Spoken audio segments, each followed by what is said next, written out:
Hello बच्चों, मैं doctor Sunita Nandal कक्षा 9th के काव्य खंड में कविता है कैदी और कोकिला, जिसके कवि हैं माखनलाल चतुर्वेदी। उसके बहुविकल्पी प्रश्न लेकर आई हूँ। व्याख्या हम पहले कर चुके हैं।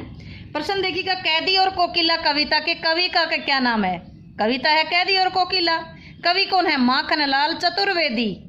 साथ साथ लिखना भी सीखें, माखनलाल चतुर्वेदी। हिमकर निराश कर चला मैं। हिमकर कौन है? हिमकर है चंद्रमा। हिमकर कौन है? चंद्रमा। कविता कौन सी है? कैदी और कोकिला। कवि कौन है? माखनलाल चतुर्वेदी। कवि की कालीमा मई सखी कौन है? कालीमा मई को सखी कौन है? कोयल। कवि ने कोयल के लिए किस विशेषण का प्रयोग किया है? मृदुल वैभव की रखवाली सी। कौन सा विशेषण आया है? मृदुल वैभव की रखवाली सी। कवि ने दावानल की ज्वालाएं किसे कहा है?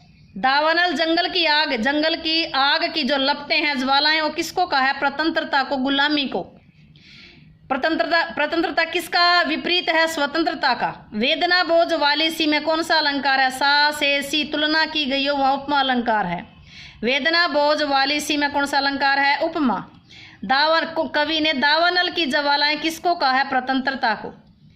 कवि ने कोयल के लिए किस विशेषण का प्रयोग किया है? मृदुल वैभव की रखवाली सी। कवि ने कालीमा मई सखी किसको कहा है? कोयल को। हिमकर कौन है? चंद्रमा। कविता कौन सी है? कैदी और कोकिला। कवि कौन है इसके? माखनलाल चतुर्वेदी।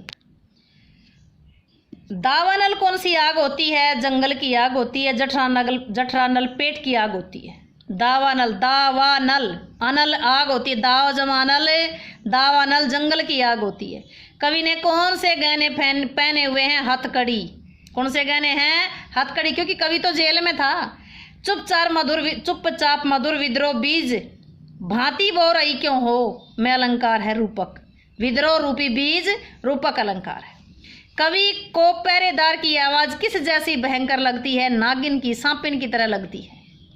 कवि ने विदेशी शासन को काला क्यों कहा है?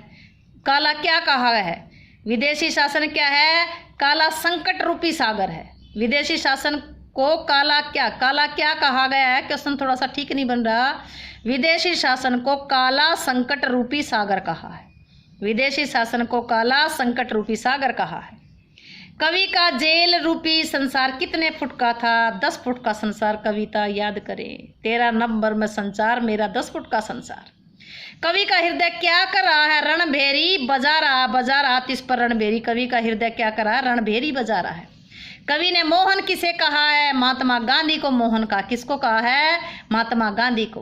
कवि आजादी के लिए किसके दिखाए हुए रास्ते पर चलना चाहता है? महात्मा गांधी के रास्ते पर चलना चाहता है। मोहन किसको कहा? महात्मा गांधी को। किसके रास्ते पर चलना चाहता है? महात्मा गांधी के रास्ते पर। कवि का हृदय क्या कर रहा था? रणभेरी बजा रहा था। कवि का संसार कितने फुट का था? 10 फुट का था। कवि ने विदेशी शासन की तुलना किससे की है? तम से की है, अंधकार से की है, अंधेरे से की है।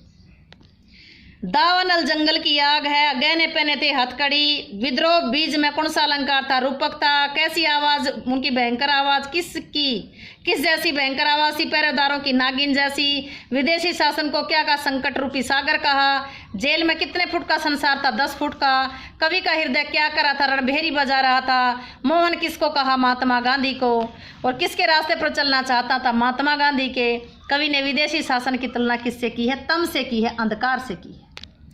कवि किसके काले घेरे में बंद है? दीवार किसकी दीवार थी? जेल की दीवारें थी, कारागार की दीवारें थी। दीवारों को भी काला बताया। किसके काले घेरे में? दीवारों के। अंगुलियों ने किस पर गान लिखे? गिट्टियों पर। अंगुलियों ने किस पर गान लिखे हैं? गिट्टी पर। कोयल की कूक में कवि को किसका बीज बोआ हुआ लगता है? विद्रोह का। कोयल कूकती है तो कैसे? जैसे विद्रोह का बीज बो रही हो। कवि के लिए गुनाह क्या है? रोना भी है मुझे गुनाह। कवि के लिए गुनाह क्या है? रोना। कोयल की कूक में कौन सा बीज था? विद्रोह का बीज था। अंगुलियों पर अंगुलियों ने किस पर गान लिखे थे? गिट्टी पर। कवि किसके काले घेरे में बंद है? काली दीवारों के घेरे में बंद है। उम्मीद है कि क्वेश्चन आपको याद हुए होंगे। याद हुए हों तो वीडियो को लाइक करें, शेयर करें, चैनल को सब्सक्राइब करना ना भूलें।